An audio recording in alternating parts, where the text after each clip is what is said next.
Merci beaucoup Vanessa Lucie, merci Monsieur le directeur. Je dois insister sur le fait que les archives nationales ont été moteurs depuis le début, je dirais depuis la fin des années 90, et les archivistes aussi, puisque je me souviens être allé à Nantes tout début des années 2000, à l'association française des archivistes, pour parler à la demande de François Gannot, qui était alors président des archives, enfin de l'association des archives, des archivistes, pour parler de la nécessité, y compris dans les archives départementales, qui est l'autre, j'allais dire, bras armé des archives de France, notamment avec les archives de l'Outre-mer à Aix et les archives du monde du travail à Roubaix. Et oui, oui, non, mais c'est très important c'est important de rappeler qu'il y a tout ce tissu-là pour les gens un certain nombre de personnes qu'on espère plus nombreuses dans l'après-midi, mais voilà, c'est décembre, c'est le 1er décembre, les gens vont venir au fur et à mesure. Mais c'est extrêmement important puisque, de fait, la pandémie à VIH est une pandémie à la fois locale, nationale, internationale. Donc, et j'ai oublié dans ce panorama les archives du ministère des Affaires étrangères à la Courneuve, qui sont un endroit aussi où il y a des archives qui concernent le VIH, puisque vous savez, et en tout cas deux des personnes qui sont là, enfin au moins une, mais Francis a fait beaucoup de choses aussi, je crois, dans ce domaine-là, il y a une dimension immédiatement internationale, et que ce soit dans la recherche, puisqu'elle a été une recherche qui et c'est une des grandes, je crois, avancées, malgré quelques conflits. Passé les conflits, il y a eu vraiment une communauté scientifique qui s'est engagée dans cette recherche. Et du côté associatif, il y a ces associations dont Aide, auxquelles tu as participé, je vais présenter ensuite les deux intervenants. Tu as été volontaire à Aide dès le début, Francis Carrier, ont jamais regardé vers l'intérieur, mais toujours dans cet espace-monde, puisque comme on le disait et on le dit encore, les épidémies n'ont pas malheureusement de frontières. Et il ne suffit pas de fermer les frontières pour que les virus ne passent pas. Et surtout, fermer les frontières, c'est aussi empêcher les transferts de savoir, puisque nous sommes là, en fait, pour parler ensemble, non pas tant du VIH que de la lutte contre le VIH, qui est le thème de l'exposition, qui est un des thèmes de l'exposition, face aux épidémies, qu'on verra, je pense, à un moment donné dans la journée. Enfin, ceux qui ne l'ont pas vu, c'est juste à l'étage. Et comme ils ont principal commissaire de l'exposition, ce serait dommage de rater cette occasion. Donc face aux épidémies. Et on s'est dit, on s'est plutôt Lucie et Vanessa qui m'ont dit, bon ben voilà, qu'est-ce qu'on fait, vous m'avez dit, ce serait bien quand même de revenir sur deux moments, j'allais dire sur deux moments qu'on a qui sont d'actualité aujourd'hui, parce que après plus de 40 ans de lutte contre le VIH, il y a aussi des passages de relais. Il y a aussi 40 ans, c'est quasiment 2 générations. Donc ça veut dire que un certain nombre de militants, et encore une fois, je voulais dire aussi en ouverture à quel point c'est et ça c'est important, je pense, mais je pense qu'il y a la majorité des gens dans la salle, enfin la totalité des gens dans la salle en ont non seulement conscience, mais intimement et personnellement l'ont vécu personnellement, le 1er décembre, c'est aussi une journée de mémoire. Ce qui est une dimension, on est aux archives. Les archives, en fait, c'est des archives qui sont des archives incarnées. C'est pas les archives, c'est pas les archives de la vente de papier peint. Non, c'est des archives incarnées, c'est des archives dont beaucoup des principaux acteurs, protagonistes, sont morts. Et donc le 1er décembre, c'est aussi et d'abord une journée de mémoire. Et ça, je voulais le dire. Et je voulais, de manière différente, mais à la fois saluer la mémoire de Jean-Florian Mettetal, qui a été un des fondateurs de l'association l'ARCAT, et de Aide et de l'ARCAT. Et donc, Christine Rosiou est aujourd'hui la présidente. Et puis, saluer la mémoire d'Arnaud Marty-Lavozelle, qui a été le second président de Aide, après Daniel Defer, qui est toujours vivant et toujours, voilà, toujours là avec son esprit critique et vif, qui ne peut pas être là aujourd'hui, mais je pense voilà, je pense que c'est aussi quelqu'un qui a joué un très grand rôle dans le dépôt des archives, puisque c'est lui qui a été l'initiateur, à ma connaissance, du dépôt, et qu'on était venu à Pierrefitte dialoguer, enfin plutôt l'écouter, sur le sens de ce dépôt. Alors, vieillir, qu'est-ce que ça veut dire ? C'est pas tant le thème de vieillir que de qu'est-ce qu'on fait. Et c'est comme ça que j'avais envie de commencer la journée, c'est-à-dire avec vous deux, c'est-à-dire qu'est-ce qu'on fait avec cette expérience de 35, 40 ans de lutte contre les VIH, dans un moment où, et même si on en parle le 1er décembre, la visibilité du VIH-Sida et de la lutte contre le VIH est moindre. Qu'est-ce qu'on fait à la fois du côté du VIH, mais aussi qu'est-ce qu'on fait avec ce que vous avez inventé ? Puisque, en fait, on a deux inventeurs. On a cette chance-là, c'est quand même pas tous les jours. On a donc Christine Rosiou, virologue, une membre de l'équipe de Françoise Barré-Sinoussi et de Luc Montagnier, qui a identifié le virus. Vous avez identifié le virus donc, au milieu des années 80. Oui, 83 exactement, et puis ensuite mis au point le test ELISA, qui est quand même ce qui a permis, qui permet encore aujourd'hui le dépistage, qui est un des éléments de la lutte sur ce qui nous rassemble aussi, la prévention. Donc du côté de la science, qui est devenu d'ailleurs un savoir très engagé, et Christine, tu nous diras pourquoi, et puis ce qui caractérise très largement, et là on va peut-être prendre disons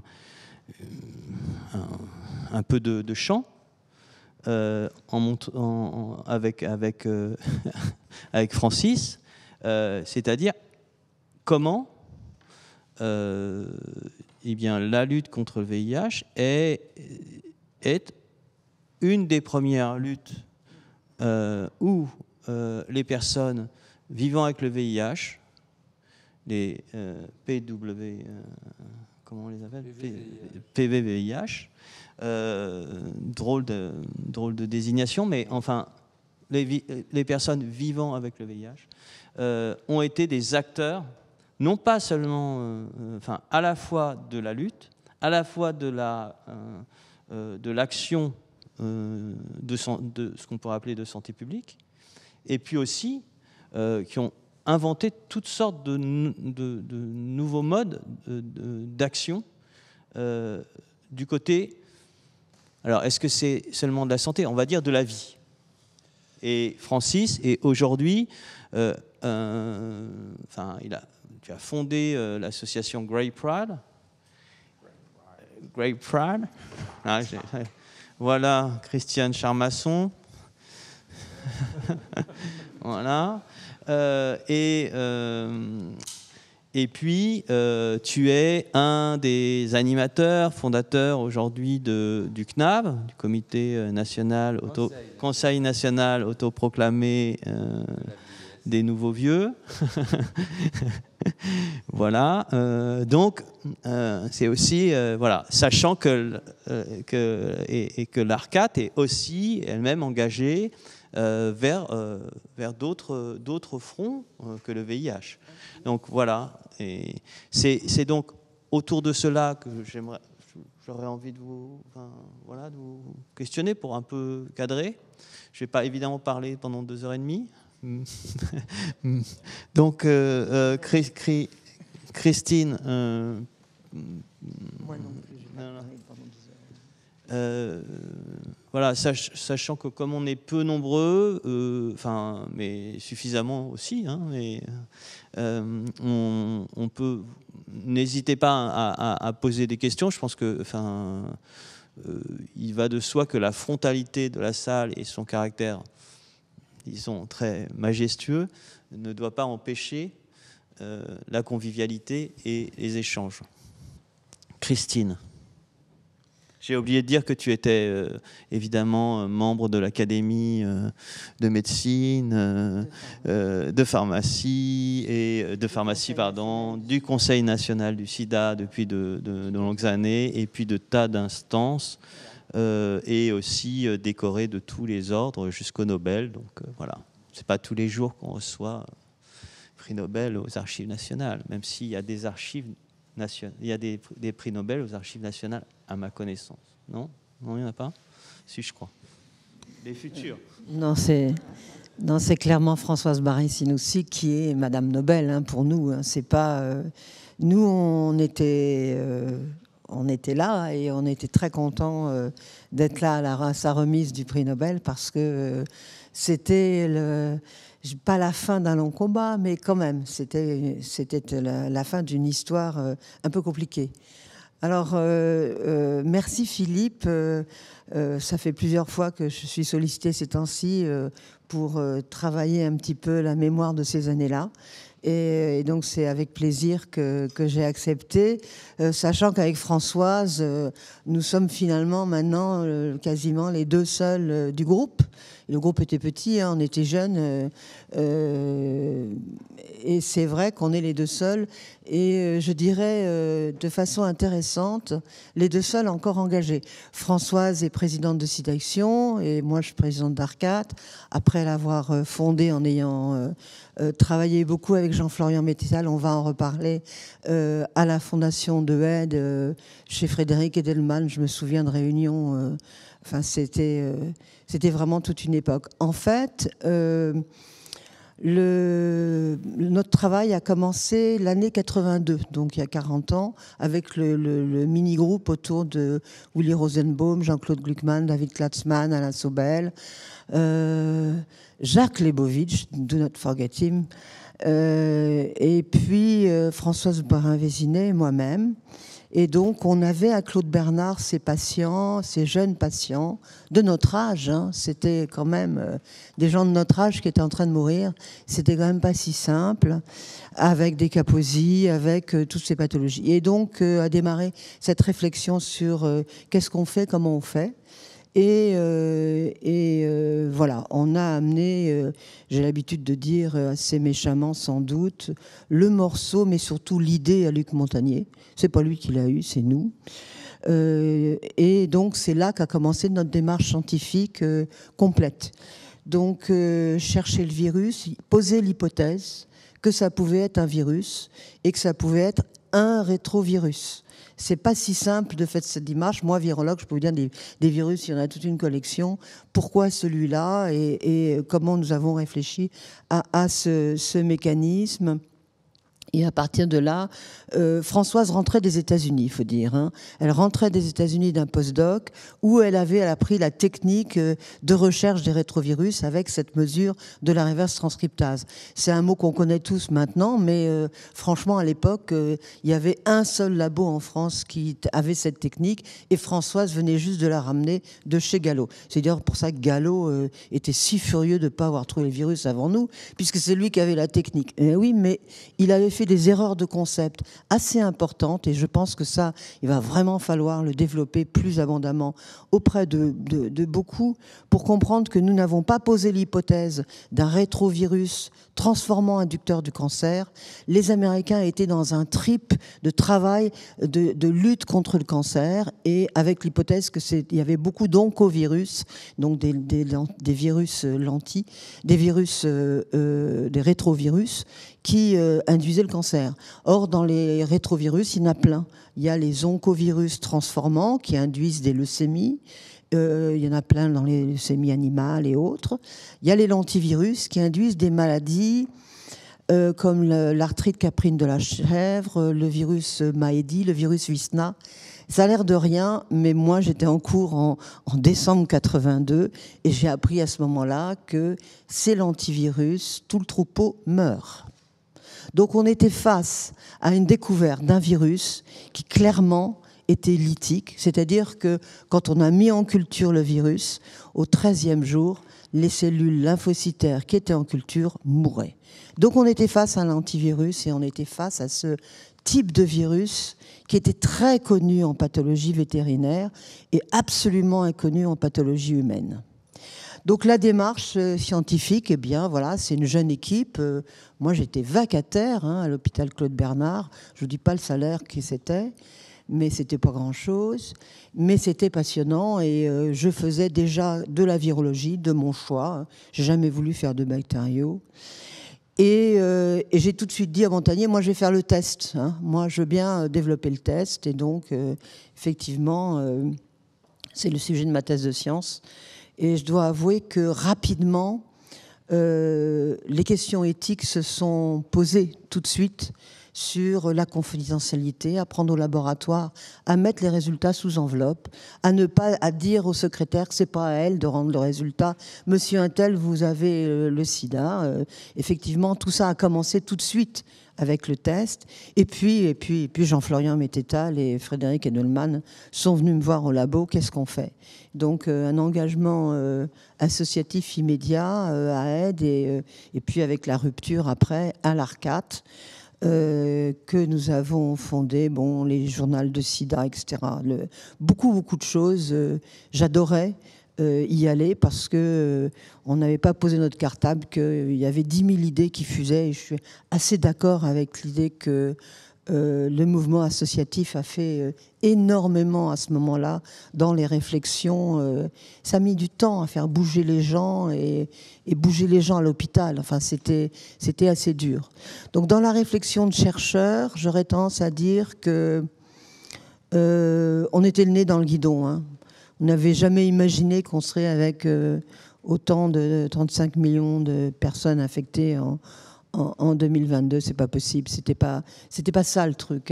Le truc, c'était comment on fait pour démontrer que c'est bien ce virus qui induit la maladie. On était dans un conflit énorme avec Bob Gallo, bien sûr, vous le savez, qui n'avait qu'une idée, c'était de piquer le virus. Lui avait compris tout de suite qu'il y avait des enjeux financiers énormes. Et puis, on était en conflit en France. Les gens nous disaient, vous croyez quand même pas que vous avez trouvé le virus ? Vous croyez quand même pas que c'est vous qui allez faire le test ? Vous croyez quand même pas que... Et donc, c'est vrai qu'on était jeunes, mais voilà, on a à ce moment-là accéléré les publications, Lancet, New England, Science, enfin ça n'a pas... On n'arrêtait pas, c'était formidable ce que on a pu produire à ce moment-là, y compris la découverte du deuxième virus, de HIV2. Et là, à ce moment-là, cette famille de virus, ces virus qui touchaient aussi l'Afrique de l'Ouest, on a commencé à travailler pas mal avec l'Afrique de l'Ouest. Et puis moi, je me suis engagée sur mère-enfant, plus mon engagement associatif. Donc voilà, qui a continué tout le temps avec Jean Florian. Donc voilà un cadre de recherche où cette démarche scientifique, ce qu'il faut bien comprendre, elle n'était pas financée. Elle ne pourrait jamais se reproduire de cette façon-là. Et quand on la regarde au travers de ce qui se passe pour Covid, parce qu'au sein de l'Académie, je fais partie de la cellule Covid, je peux vous dire qu'on a beaucoup travaillé ces 2 dernières années. Ça n'a rien à voir, quoi. Les conditions de travail sur le virus ne sont pas du tout les mêmes. Il y a des développements technologiques que nous n'avions pas du tout. Mais voilà, c'est assez important de dire que la démarche scientifique a été complète pas à pas pour démontrer que le virus était chez les hémophiles, chez les toxicomanes américains, en Afrique de l'Ouest, dans les Kaposi, etc. Donc une démarche construite sur c'est quoi une pathologie infectieuse. Et il faut dire aussi que vous avez un peu mis le pied dans la porte. C'est-à-dire que ce que tu as pu évoquer, je pense au groupe de travail qu'on a eu au Conseil national du sida autour de ces questions, tu disais bien, je pense que c'est intéressant dans le cas, enfin, c'est intéressant dans le cadre qui est le nôtre aujourd'hui, où tu le verras, où tu l'as déjà vu, il s'agit aussi de penser une histoire de la lutte contre les épidémies, que dans ce moment, au début des années 80, il y avait encore des bâtiments qui étaient héritiers en fait d'une infectiologie et d'une tropicale à Claude Bernard, et que tout ça était plus ou moins fermé, que par ailleurs cette spécialité, elle était un peu désertée, qu'il y avait tout ça, qu'aujourd'hui on parle beaucoup d'épidémiologie, que tout ça était en bas régime. Et je pense que c'est important de mesurer que à la fois pour certains, des expériences de coopération, pour d'autres, des voyages aux États-Unis, comme tu l'as dit, où il y avait déjà le CDC aux États-Unis, ce qui n'était pas le cas en France. Donc, est-ce que tu peux revenir un tout petit peu sur ce contexte, et notamment ces réunions du samedi matin, qui n'étaient pas des réunions, en fait, même si on sait que on cherche toujours, mais c'était quand même une manière de casser les disciplines et de révolutionner aussi un peu les pratiques. C'est exactement ce que tu dis. Le groupe a été d'emblée multidisciplinaire. Il y avait Jean-Baptiste Brunet pour l'épidémio, il y avait David Klassmann et Jean-Claude Gluckman pour l'immuno, il y avait nous pour toute cette virologie médicale, chez Monsieur Bru, à Claude Bernard, chez qui on a isolé le virus. Il avait déjà été atteint de cytomégalovirus et des tas d'autres infections que nous surveillons. Donc il y avait la surveillance clinique, la surveillance virologique, et puis toute cette recherche des autres disciplines. Et cette recherche multidisciplinaire, elle n'existait pas avant. C'était assez... Alors c'est vrai qu'on allait tous les samedis matins chez Luc Montagnier, dans le bureau de Luc Montagnier. Oui, c'était le vieux de la bande, bien sûr. Il nous a aidés. Moi, je démolis pas tout le temps, parce que c'est vrai qu'il a mal fini, mais bon, il a fait ce qu'il fallait contre Gallo, ce qui était quand même un moment très difficile. Gallo n'avait quand même qu'une idée, c'est de voler le virus. Il l'a volé quand même quelque temps, mais ça aussi, cette recherche de l'éthique de la science, les gens ne comprennent pas, même maintenant. Il y a une grosse enquête encore au CNRS qui court en ce moment sur les fake news, les faux résultats, les faux articles publiés. Il y a quand même des tas de choses qui se passent actuellement, tellement les conditions de recherche sont difficiles et que pour gagner des contrats, tout est bon. Donc, cette recherche multidisciplinaire, elle n'était pas construite. Et au début de l'ANRS, je me souviens de Jean-Paul Lévy me dire, Christine, il faut qu'on fasse venir les sciences sociales. Je dis, mais Jean-Paul, je suis virologue. Oui, oui, oui, mais tu es engagé avec les associations et tout. Fais venir avec les associations. Il faut repréciser, donc l'ANRS fondée à la suite du rapport Gau, oui. De Claude Gau, grand professeur de santé publique. Si vous portez tous la ceinture de sécurité avec autant de facilité, c'est Claude Gau à qui on le doit.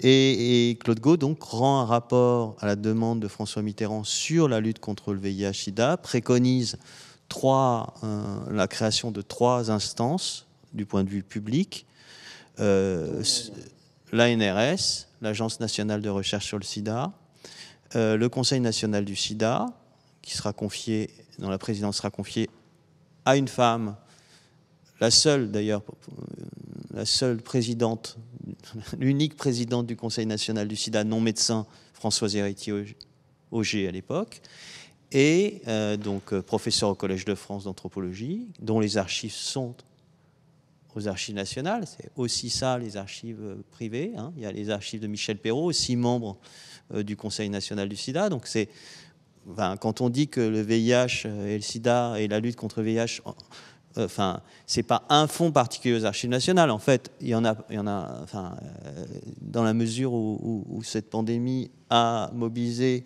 et a touché une grande partie des actes des acteurs, ils sont partout. Donc il y a, et puis ce qui a été un temps la FLS, l'Agence française de lutte contre le sida, qui a été dissoute à la suite de contestations par les associations, on y reviendra, et qui, progressivement, est devenu donc le comité, j'ai oublié, voilà, mais qui a été doublé, et puis maintenant qui est largement au sein de Santé publique France, qui est l'agence qui regroupe tout cela. Donc je voulais juste rappeler ça sur la NRS. Donc on est en 1990 à peu près, 89-90. Le rapport Gau c'est 88-89 et c'est 89 la NRS. C'est là que la politique de recherche sur le plan, du côté du ministère, je crois que d'ailleurs la NRS était interministérielle, d'emblée, mais le ministère de la Recherche et le ministère de la Santé. Voilà, et avec des financements, mais pas seulement des financements concernant la recherche biologique et médicale, mais aussi l'entrée des sciences sociales, qui, vous le verrez dans l'exposition, est présente à d'autres moments, mais là est vraiment instituée comme acteur de la recherche pour une raison, et je te redonnerai la parole, mais pour une raison qui est aussi très, très, très, très intéressante et importante, c'est qu'il y a un certain nombre de personnes touchées par le VIH qui sont eux-mêmes des acteurs de la recherche. Exactement. Donc, voilà. Et ça me permet d'évoquer Michael Pollack, qui a été un des sociologues, et aussi proche, voire volontaire. Il était volontaire à Aide. Et puis, évidemment, évoquer Daniel Defer, qui était quand même, qui est sociologue, donc qui n'est pas non plus quelqu'un qui est étranger aux sciences sociales. Alors, il y avait aussi Denis Buquet, qui était avec nous, avec Jean Florian, Mettetal et Frédéric Edelman. Et Denis Buquet était chercheur INSERM sur qualité de vie. Je peux vous dire qu'à ce moment-là, les médecins ouvraient des yeux comme ça. Non mais qualité de vie, vous croyez que c'est notre travail ? Donc c'est vrai que c'était assez hallucinant de voir un patient atteint du VIH, chercheur, qui disait mais si, on a une qualité de vie à préserver, c'est une maladie au long cours, il va bien falloir prendre en compte cette qualité de vie. Et là, on a monté avec le réseau de médecins gays de Jean Florian, la cohorte Séroco, une cohorte de séropositifs, pour suivre, parce qu'il n'y avait pas de médicaments, Et nous, la démarche clinique avec les associations, enfin moi en l'occurrence, avec en tant que virologue, monter cette cohorte avec Jean Dormont et Daniel Schwartz, c'était la première fois qu'on avait à la fois de la recherche clinique médicale, de la recherche virologique, de la recherche fondamentale et de la recherche en sciences sociales sur un suivi de patients, une cohorte, c'est un suivi de patients, quel que soit le devenir. Hein. Bien sûr, ça allait mal commencer à compter des morts, mais ça allait aussi vers la découverte de patients qui allaient bien, qui supportaient le virus, d'autres qui le supportaient plus ou moins lentement, etc. Donc c'était la découverte de cette courbe de Gauss où certains vivaient beaucoup plus longtemps que d'autres avec le virus. Ce qui était très intéressant, c'est que j'ai d'emblée pu bénéficier de ce réseau de médecins gays pour faire cette cohorte séroco dans le privé avec les médecins gays et à l'hôpital avec tous les sites hospitaliers qui accueillaient des patients VIH.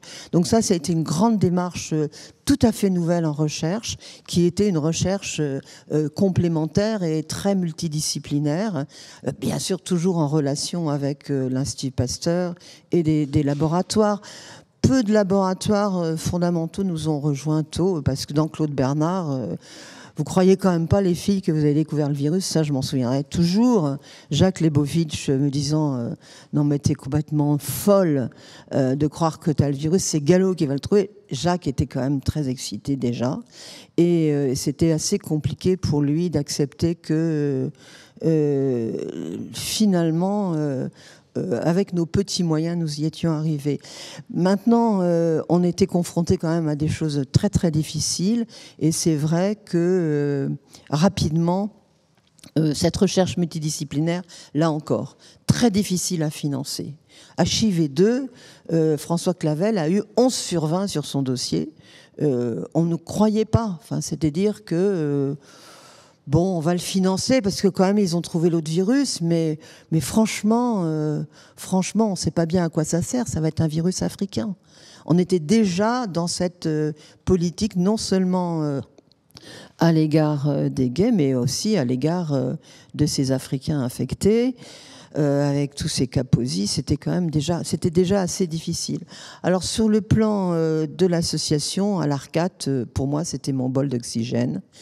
C'est vrai que c'était très très très productif, puisque il y a eu le TRT5, il y a eu le catalogue des essais thérapeutiques, il y a eu la diffusion des différents nouveaux médicaments pour la pneumocystose. On a vécu quand même des trucs qui ne seraient jamais passés sans le concours des patients eux-mêmes. Mais encore une fois, moi, dans le contexte un peu différent de Aide, c'était les médecins gays, avec cette médecine qui allait dans Paris vers les populations. C'était assez... Alors, à l'ARCAT, moi, je disais... pour moi, ma position, j'étais contente d'y être parce que ça n'était pas qu'une association gay. Les femmes, les enfants, les hémophiles, on s'est occupé de tout le monde. J'avais déjà l'idée que, d'accord, il y avait ce mouvement-là, mais les femmes africaines qu'on voyait étaient dans un désarroi monstrueux. Et je suis partie à Necker à ce moment-là pour m'occuper du virus dans le cadre de la transmission mère-enfant et dans le cadre de l'infection de l'enfant, en plus de celles hémophiles. Il fallait que chacun nous prenions des directions de façon à compléter l'ensemble du panel des thématiques à travailler. Et c'est vrai que ce pan d'infection de l'enfant, avec Claude Grisselli, on n'avait pas beaucoup d'enfants, il y avait 30 cas maximum à ce moment-là dans Paris, mais en France, malgré tout, c'était encore autre chose, quoi. Pourquoi le virus passe ? À quel moment il passe? Quand est-ce que la mère le transmet? Pourquoi? Comment faut-il? Et puis, il n'y avait pas encore la ZT, il n'y avait pas encore tout ça. Donc, vous voyez, le contexte très, très multidisciplinaire, moi, c'est ce que j'ai adoré dans cette recherche. C'est que j'ai eu la chance de pouvoir ouvrir d'emblée une recherche multidisciplinaire. Et je disais que je faisais de la virologie politique parce que c'était vraiment voilà, c'était un contexte politique très très particulier et c'était pas du tout celui de mes collègues bactériaux et viraux des différents hôpitaux. Et donc voilà, c'était agréable d'être dans ce contexte-là aussi engagé. Voilà. Merci Christine. Je voudrais pas enfin, tu as insisté sur à la fois les tensions qu'il y avait entre les équipes américaines et françaises, un petit peu dit aussi les différences de positionnement des associations qui sont bon, Aide a été créée en 84. Michel Foucault meurt le 25 juin 1984. Daniel Defer part à ce moment-là en Angleterre et il rencontre un certain nombre d'acteurs de la lutte contre le VIH là-bas, découvre des pratiques, notamment, il le dit souvent, pratique de se réunir pour prendre le thé, tout simplement, entre personnes qui sont, par ailleurs, n'ont aucun traitement. Aucun traitement, il faut quand même rappeler les choses, donc n'ont aucun traitement. Certains sont ce qu'on appelait à l'époque séropositifs, mais avec cette fenêtre fameuse, on parlait d'une fenêtre, enfin les archives nous rappellent ça, hein, de fenêtre de séroconversion. On sait aujourd'hui que le virus est actif immédiatement après la contamination. Enfin, tout ça, c'est pour redonner quelques éléments, même si, encore une fois, la majorité d'entre vous le savent mieux que moi. C'est toute ce moment de l'été 84. C'est un moment où, c'est vrai, en l'occurrence Daniel Defer, ne sait pas grand-chose sur le VIH. Et quand il rentre, il y a dans Libération une lettre, dans ce courrier des lecteurs, et progressivement et très vite, il se dit que, et ça aussi c'est une dimension qu'on a un peu oublié, je crois, comment faire le deuil, mais un deuil qui soit un deuil pour la vie, quoi. Ce qu'on appelle aujourd'hui l'empowerment, ou enfin, tous ces termes-là, hein, qui sont de renverser un deuil en une lutte. Moi, je dirais plutôt une fragilité qu'un deuil. Moi, oui. Tant que tu es vivant, tu ne fais pas le deuil. Tu es dans la fragilité. Pour moi, tu vois. Oui. Et donc, à ce moment-là, il réunit un certain nombre de personnes et ça ne marche pas. Une première réunion, on voit très bien ça dans les archives, hein, il réunit un premier groupe de gens dont il pense que ce sont des personnes qu'il a connues des années 70, qui ont été très engagées dans un certain nombre de combats autour des prisons, autour aussi de ce qu'on a appelé la seconde gauche, hein, tout ce qui s'est développé autour du ce qu'on a un peu oublié, mais autour des French Doctors, enfin toute cette de médecine humanitaire, ça ne marche pas. Et puis la seconde réunion, en fait, c'est une réunion où il y a des gens qui sont directement concernés. Et c'est un peu ça, là, je voudrais passer la parole maintenant à Francis, parce que il me semble que ce que tu portes jusqu'à aujourd'hui à travers tes actions multiples, c'est quelque chose qui avait été énoncé au moment du groupe Information sur les prisons, c'est-à-dire ce que tu dis aujourd'hui concernant les vieux et les vieilles, pas de... Mao Tse-tung disait, excusez-moi de citer, qui n'a pas fait l'enquête n'a pas droit à la parole. Francis Carrier dirait on ne parle pas des vieux sans les vieux. On ne parle pas des prisons sans les prisons, on ne parle pas du VIH sans les patients.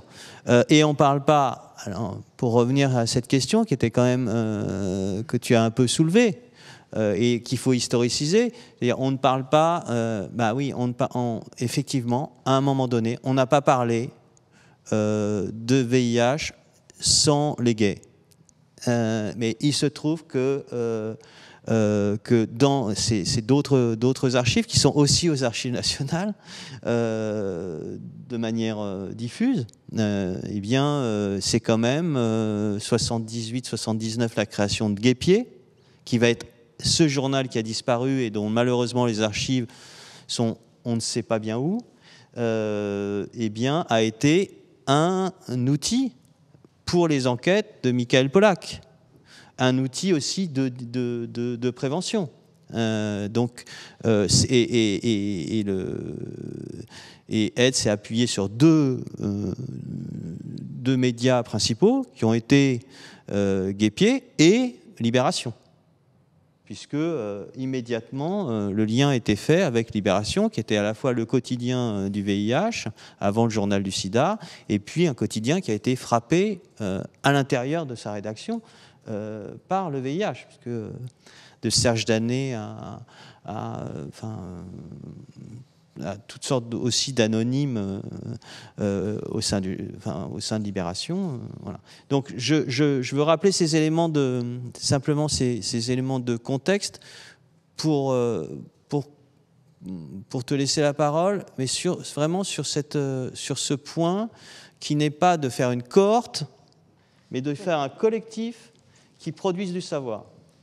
Et j'avais été tout à fait frappé dans les archives de voir, je parle d'une pièce qui est pour moi très, très importante, qui est ces journaux de suivi de binôme, où il s'agissait de tenir un journal en fait, d'accompagnement à deux voix. Enfin, à deux voix, c'était deux personnes qui suivaient une personne malade et qui allait chez cette personne et qui notait à la fois son ressenti, comme on dit, psychologique, ce qu'il en était de son suivi médical, et puis d'une dimension sociale. Et ça, c'est tout de suite à Aide ces trois dimensions. Francis. Alors, moi, je suis arrivé à Aide pas par militantisme. Je suis arrivé parce que j'ai appris ma séropositivité en 85 à l'hôpital Claude Bernard, l'ancien, c'est-à-dire qui était l'accueil des maladies tropicales. C'était Elisabeth Bouvet qui était mon médecin et qui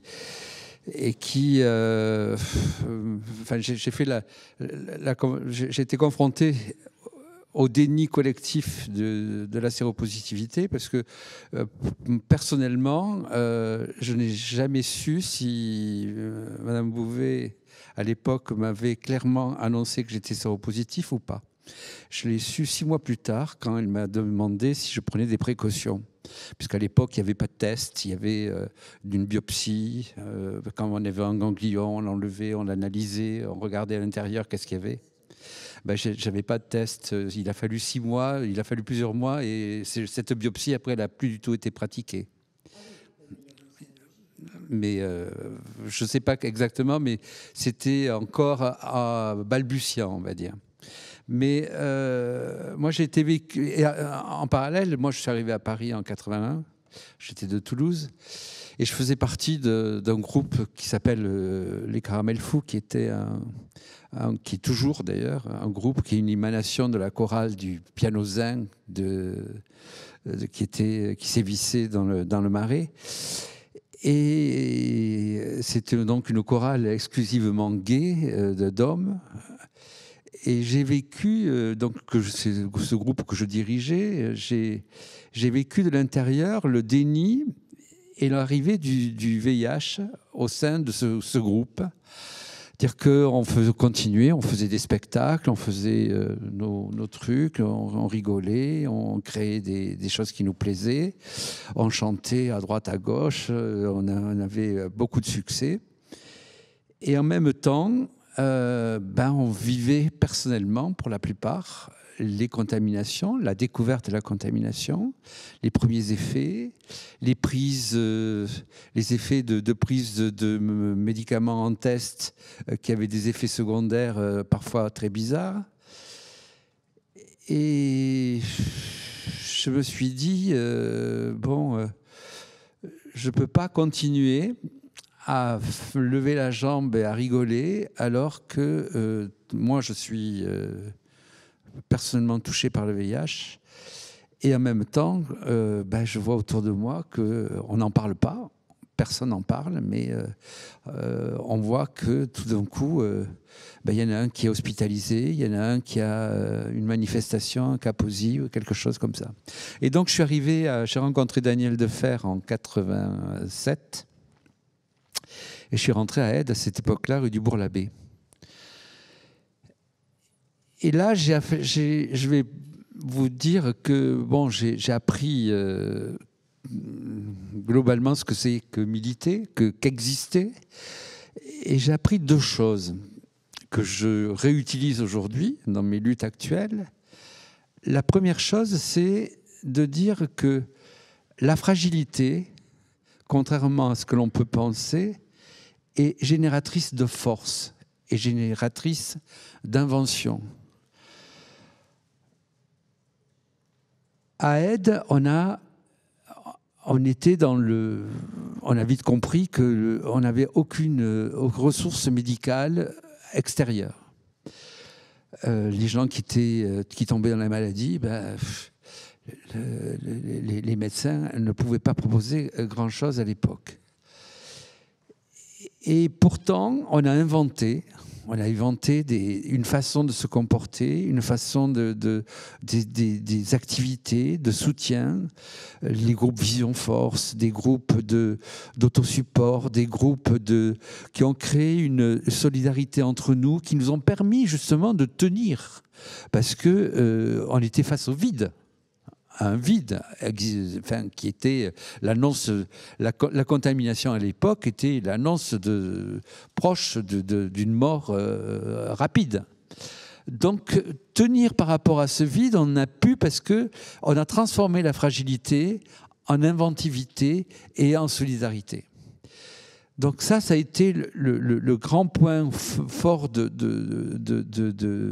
Aide. Et la deuxième chose que j'ai appris très rapidement, puisque c'était en 90, on a fait avec Pierre Knepp et Alain Vertadier les premiers états généraux de Vivre le sida au Bataclan pendant 2 jours. Il y a eu la prise de conscience de dire que si on ne se réapproprie pas notre parole, si ce n'est pas nous qui parlons, eh bien, on ne pourra pas faire avancer les choses. Et donc, au même titre que la lutte du féminisme s'est faite par les femmes, que les luttes LGBT se sont faites par les gays, la lutte contre le VIH, elle a dû se faire aussi par les séropos, ou les alliés des séropos. Je ne fais pas une discrimination sur la sérologie, mais cette nécessité de passer et de mettre en avant la parole des personnes concernées est essentielle. Et aujourd'hui, mon sujet, c'est les vieux. On voit que les vieux, on est exactement dans cette même logique. Ils n'existent pas. Il n'existe pas sur la parole publique des vieux n'existe pas.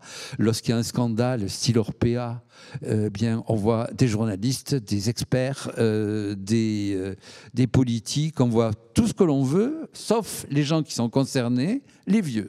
Et aujourd'hui encore, on voit très bien que sur des sujets de ce type, ça ne choque personne. On parle des vieux sans les vieux et on continue. Et donc, le fait d'avoir appris ça, cette prise de parole en tant que séropo, ben moi je l'ai revendiqué très rapidement et j'ai compris que c'était le seul exutoire de ma vie. Parce que ma vie, elle m'appartient et je ne peux pas la déléguer à qui que ce soit.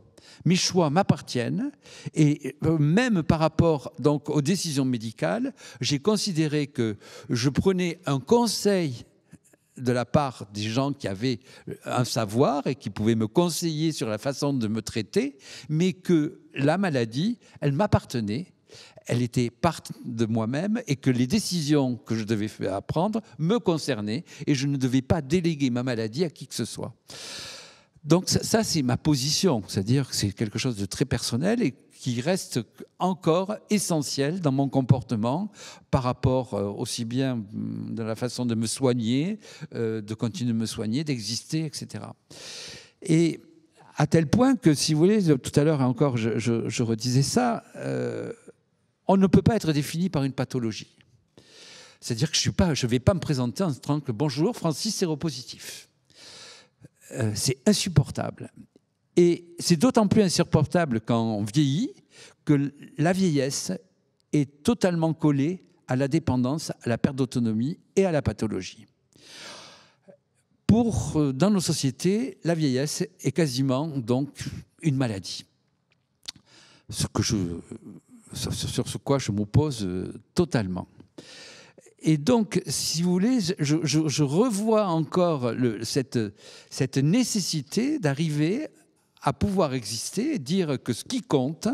Alors, je suis bien content parce qu'il y a une nouvelle campagne de aide, je crois, qui dit « Vivre avec le VIH, c'est vivre ». Ben, il aura fallu du temps pour la sortir, celle-là, mais ça me semble essentiel. Et de la même façon, aujourd'hui, moi je dis vieillir, que ce soit avec le VIH ou avec quoi que ce soit, eh bien c'est vieillir et c'est vivre. C'est pareil, c'est-à-dire qu'on reste sur ce problème d'identité, on reste sur un problème de singularité et non pas d'affichage d'une pathologie quelle qu'elle soit. Moi, bien sûr, la séropositivité aura changé totalement ma vie. Je vis avec. Comme mon homosexualité, je vis avec. C'est sûr que j'ai eu des changements à assumer, une façon de vivre qui est différente. Mais ces différences, elles font partie, elles me constituent, mais elles ne me définissent pas. Ce que je suis est bien au-delà de me définir en tant que gay, séropo. Je ne sais pas, on pourrait continuer le chapelet de ces définitions. Et donc, pour moi, le VIH et la lutte que j'ai vécue et que j'ai continuée, puisqu'après, en 1995, j'ai été à l'initiative de l'ouverture de Arc-en-Ciel, qui était le premier lieu d'accueil pour les séropositifs. Pour moi, le VIH, je ne vais pas dire que ça a été une chance, mais ce qui est sûr, ça a fait basculer ma vie, mais d'une façon très positive. J'ai encore aujourd'hui cette soif de lutter contre les injustices, cette soif de ne pas être réduit à une situation, à une pathologie, à une orientation sexuelle. Je pense que tout ça, je l'ai appris parce que j'ai vécu tout ce que j'ai vécu. Je suis bien sûr encore excessif, certainement, des fois, dans mes paroles, dans mes prises de parole, mais j'ai cette soif de changement, d'une parole qui est... Alors j'aime beaucoup, par exemple, il y a une philosophe, Cynthia Fleury, qui a sorti un texte cet été, assez court, sur la fragilité, le Verstollen. Et pour moi, par exemple, ce texte qui montre qu'est-ce que c'est qu'on ne peut pas nous voler. Que je vous invite à lire, il a une résonance très forte par rapport à ce que j'ai vécu par rapport au VIH et ce que je vis aujourd'hui par rapport à la vieillesse. C'est-à-dire qu'elle parle du temps long, elle parle de nos morts. À Arc-en-Ciel, par exemple, et à Aide, très tôt, on a dû intégrer la disparition dans la continuité de ce que nous étions. C'est-à-dire qu'il y avait un lieu de mémoire, par exemple, à Arc-en-Ciel, dans lequel ce n'était pas du tout religieux, on laissait un objet de la personne qui était morte. Et on pouvait revenir donc dans cette salle pour voir les différents objets des différentes personnes qui avaient vécu, que l'on avait connues, pour garder donc cette notion de temps long, ce temps long dans lequel on s'inscrit, tout individu, c'est-à-dire qu'on n'est pas posé comme ça, on appartient. Et le VIH m'a appris aussi cet aspect. Et Cynthia Fleury le cite. Elle cite aussi tout cet aspect de la fragilité et du pouvoir de la fragilité. Elle cite tout un tas de choses qui, paradoxalement, ont une connotation très forte par rapport aux luttes que j'ai aujourd'hui, qui est sur la vieillesse, c'est-à-dire la place de la vieillesse dans notre société. Donc voilà, je ne sais pas, après je vais arrêter là parce que vous pourrez peut-être me poser d'autres questions, mais c'est VIH, pour moi, c'est une école de la vie, de ma vie. C'est une école où j'ai rencontré des gens extraordinaires. C'est une école dans laquelle une association m'a permis de grandir, de mûrir, de percevoir le monde différemment, m'a permis d'encourager des luttes qui ne sont pas corporatistes mais universalistes, c'est-à-dire cette notion de faire part d'une société et pas seulement être défenseur d'un groupe, quel qu'il soit. Tout ça, et ça me porte aujourd'hui à avoir un discours qui, en fin de compte, lorsque je parle de la lutte sur la vieillesse, la vieille et les vieux et les vieilles, parce que ce paradoxe, par exemple, on retrouve les mêmes terminologies qui sont de négation et d'exclusion dans les mots. Aujourd'hui, le mot vieux et vieille est devenu tellement négatif qu'on n'arrive pas à le prononcer et que c'est comme si c'était quasiment une insulte. Beaucoup de gens on voit fleurir nos aînés, nos trucs, alors avec toujours avec un possessif. C'était comme nos malades à l'époque ou comme nos. On trouve beaucoup de choses qui sont en lien. Et donc ces mots-là ont un sens. Il faut savoir, bien sûr. Moi, j'ai appris, en tout cas, dans ma vie, à les retourner et à les transformer pour en faire quelque chose de positif. Oui, j'ai un mot à ajouter. C'est une transformation qu'on a vécue et beaucoup, ça partait beaucoup des patients eux-mêmes. C'est le consentement. Ça a l'air de rien, mais à l'époque, je me souviens de médecins qui disaient... je leur donne les médicaments, ils doivent les prendre puisque je leur dis de les prendre. Et cette démarche de l'observance et de l'acceptation, c'était terrible de voir à quel point il y avait un décalage et que les médecins ne comprenaient pas qu'il fallait que le patient adhère au traitement et adhère et soit acteur lui-même.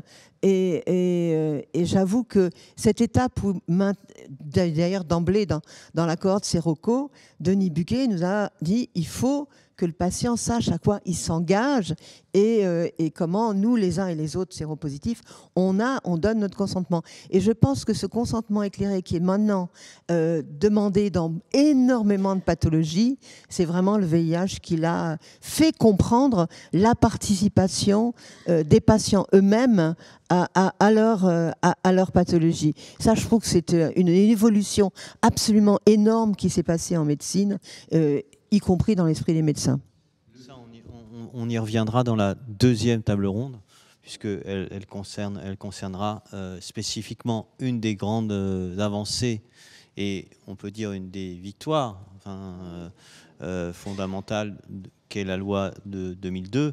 On pourra peut-être s'interroger sur ce qu'elle est aujourd'hui, mais il n'empêche que cette question-là du consentement, du patient acteur, du patient, du malade réformateur social, comme le texte de Daniel Defer de 89 à Montréal, qui est un texte, je vous invite à relire, qui est un texte qui est d'une actualité encore très, très, très, très, très grande. Mais moi, je voulais revenir sur le fait que en tant qu'historien, je m'aperçois à quel point, pour une génération comme la mienne qui a été formée en fait dans ces années-là, puisqu'en fait on est rentré en sexualité et on est rentré en histoire à ce moment-là, cette notion de fragilité est absolument centrale, y compris dans notre rapport aux archives. Si je fais un pont, c'est vraiment une chose absolument essentielle. Et un des mots de mon collègue et ami Patrick Boucheron lors de sa leçon inaugurale au Collège de France sur l'histoire des pouvoirs, hein, c'est le titre de sa chaire, eh bien c'était fragilité. C'était une histoire fragile, une histoire inquiète. Et je crois que et Christine et Francis, vous nous avez, et vous nous en permanence, parce qu'il se trouve que j'ai la chance de vous côtoyer, sans cesse cette inquiétude qui est, encore une fois, qui ne se ferme pas, qui ne devient pas identité. Pas non plus, alors on est fragile et donc c'est notre identité fragile, parce qu'on n'est pas réductible à une fragilité. À certains égards, tu l'as dit, la fragilité c'est aussi la force, mais aussi il y a aussi toutes sortes de paramètres qui font que des paramètres sociaux dont on n'a pas beaucoup parlé là, et qui sont aussi très présents dans votre engagement. C'est-à-dire, Francis, tu es membre des Petits Frères des Pauvres. Donc, c'est pas comme s'il y avait, j'allais dire, et honteusement, que la maladie, que le VIH. Non, c'est aussi comment, et pour toi, Christine, et pour toi, Francis, et tu l'as mieux dit que ce que je le dis là, en fait, ça a été sans doute, et c'est encore, une nouvelle vision du monde. Un monde, certes, un monde a changé, mais aussi une connaissance du monde, parce que même en étant évidemment virologue, tu t'étais amené à beaucoup circuler. Mais enfin, honnêtement, je ne suis pas sûr que sans le VIH, tu te sois retrouvé avec des femmes d'Afrique subsaharienne avec leurs enfants, c'est-à-dire rencontrer cette humanité-là, avec tout ce qu'elle t'a apporté et sans doute changer dans ta manière de voir la société française, de voir... voilà. Et Francis, tu l'as de sortir de la chorale pour aller, bon, c'est un peu facile, mais pour aller vers un monde polyphonique qui est incroyable. Et ça, quand on a parlé de cette première table ronde, pour moi, c'est vraiment comment vous nous avez appris à penser complètement autrement. Nous qui étions donc la génération née en 68 en gros, nous qui étions dans une génération formée dans l'après 68, mais avec aussi, c'était après 68. Et en fait, le VIH, rétrospectivement, quand je peux porter ce témoignage, ça a été une manière de, comment dire, de changer la vie, mais par urgence, quoi. Et ça, c'est et du coup bon, voilà, avec tout un ensemble aujourd'hui de combats qui sont évidemment peut-être autres, tout en maintenant ce combat-là. Alors, sur la fragilité, je voulais aussi dire un mot, parce que je pense que les rituels de mémoire, ce qu'on a appelé, les anthropologues, tout ça, ont appelé les rituels de mémoire, il me semble que le patchwork des noms incarne très bien ça. C'est-à-dire cette idée que c'est quelque chose de fragile, c'est quelque chose qu'on fait, qu'on faisait ou qu'on fait vraiment avec des morceaux de tissu. Enfin, comme le patchwork, hein, vous savez, c'est cette longue tradition des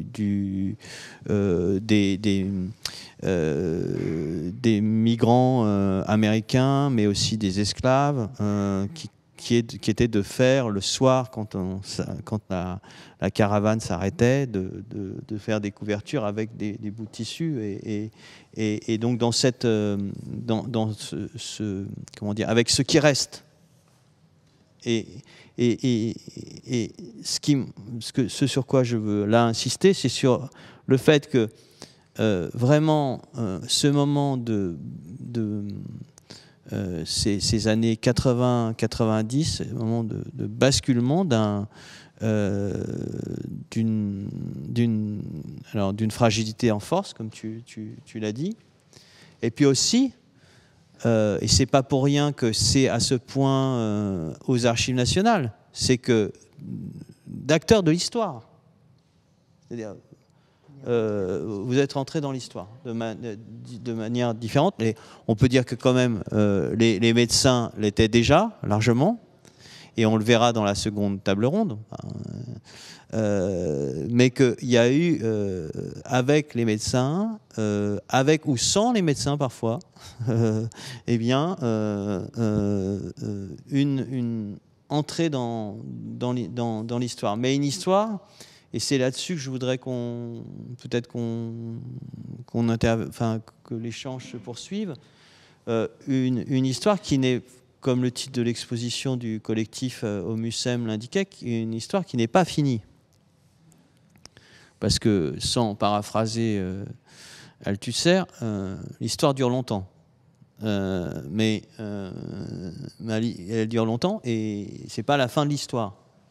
Donc comment et c'est peut-être là-dessus qu'on pourrait conclure cet échange. Et je sais que vos regards sont extrêmement sévères. C'est malgré tout, dans la pandémie qui constitue l'épilogue de l'exposition, puisque l'exposition en fait a été pensée, il faut le rappeler, avant le Covid. Donc c'est pas une exposition opportuniste qui se dit tiens, épidémie, tout ça. Non. Et même c'est même un peu c'était même très compliqué, on pourrait en parler dans la discussion, que de se dire oui, nous on pensait s'arrêter au VIH et il y a le Covid. Et en même temps, on en a fait le constat au Conseil national du sida dans un rapport, on peut aussi dire que franchement, tout ce que les deux inventeurs que vous êtes là, vous êtes engagés aussi dans ce moment, dans ces années Covid, et qu'en même temps, on ne peut pas dire qu'il y ait eu un héritage fort, ou tout au moins que ceux qui, comme Jean-François Delfrécy, qui sont repartis au front, ou comme toi, comme d'autres, n'ont pas forcément toujours été écoutés. Et que les associations de lutte contre le VIH n'ont pas été sollicitées, alors même qu'il y avait un savoir. Donc je voudrais un peu vous entendre là-dessus, parce que l'histoire, c'est aussi l'histoire du présent, quoi. Alors, je suis tout à fait d'accord. À l'ARCAT, ils ont eu beaucoup de mal à faire comprendre aux ARS que il y avait aux agences régionales de santé, notamment celle d'Île-de-France, que le Covid touchait tout le monde, y compris les migrants.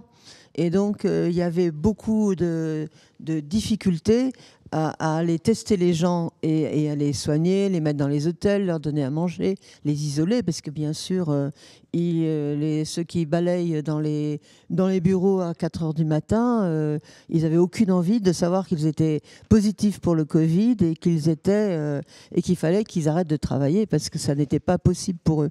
Donc c'est vrai que le Covid à l'Arcade, il y a eu beaucoup tout de suite de dépistage, plus des tests de charge virale aussi tout de suite, puisque en tant que virologue, moi j'ai continué à leur apprendre des PCR et tout ça, et que maintenant le centre de santé sexuelle dans le place d'Alexandrie tourne très très bien, y compris avec de la virologie. Donc c'est vrai que le Covid a été pris en charge par les associations assez tôt, sans que les ARS s'en rendent compte. C'était quand même assez flagrant. Il a fallu vraiment aller taper à la porte en disant « Mais attendez, nous, on peut prendre en charge plein de patients à l'extérieur que vous ignorez complètement, puisque c'était des gens qui n'avaient pas du tout accès aux tests de dépistage. Enfin, c'était terrible. Et ça a mis assez longtemps, finalement, pour nous, à l'Arcade. Vraiment, ils ont mis un certain temps, alors qu'on avait vraiment beaucoup avancé de tests dans un milieu de migrants notamment, qui devaient vraiment être isolés, soignés, parce qu'une femme séropositive, quand ils étaient 14 dans un appartement, 14 Africains dans un même appartement, évidemment, tout le monde était malade d'un seul coup. Donc c'est vrai que le Covid, moi j'ai été, d'ailleurs, on en a beaucoup parlé, j'étais assez atterrée de voir à quel point les associations ont mis très longtemps à être sollicitées sur cette crise. J'ajouterai avant de passer la parole à Francis, qui aura peut-être des propos encore plus, disons, critiques, que ce qui est troublant aussi, c'est qu'en sciences sociales, les chercheurs qui se sont mobilisés, je pense à Nathalie Bajos, autour de la question des inégalités. Nathalie, c'est une des chercheuses qui, en 1992, fait partie de l'équipe Spira, autour de l'enquête, la première enquête sur la sexualité en France métropolitaine, sachant que cette enquête il y a eu une enquête jeune par Hugues Lagrange, une enquête anti-Guyane, notamment menée par Michel Giraud, et l'enquête Spira-Bajos, qui a eu une deuxième phase, et puis qui là est engagée pour un troisième moment, qui va évidemment prendre en compte aussi le moment Covid. Francis, sur cette j'ai pas d'analyse par rapport au jeu associatif. Pour moi, j'ai une analyse personnelle, c'est-à-dire que ce que j'ai constaté en termes d'analogie, c'est la désignation de groupes dans le Covid, puisque est apparu à certains moments, bien sûr, de la désignation des vieux comme étant ceux qui, à cause desquels on allait bloquer la société et empêcher de vivre tout le monde. Donc, c'est quelque chose qui est apparu. Et l'autre chose qui est apparu et qui est aussi ce qui était à l'époque du sida, c'est tous les marchands du temple qui arrivent avec leurs solutions que l'on a connues à l'époque du VIH, avec je ne peux pas vous dire, tous les régimes et tous les produits miracles qu'on nous a annoncés et qui arrivaient à convaincre, bien sûr, dans l'absence de traitement, il y a toujours une écoute et on se raccroche à ce que l'on peut. Et donc, en fin de compte, lorsque la vérité scientifique n'est pas établie, lorsqu'il n'y a pas un échappatoire connu et bien déterminé, eh bien, on a vu que pour le Covid, ça a été la même chose, c'est-à-dire qu'on a eu chacun qui a apporté sa solution, son produit miracle, en échappant, bien sûr, à toute réalité scientifique et toute étude confirmée.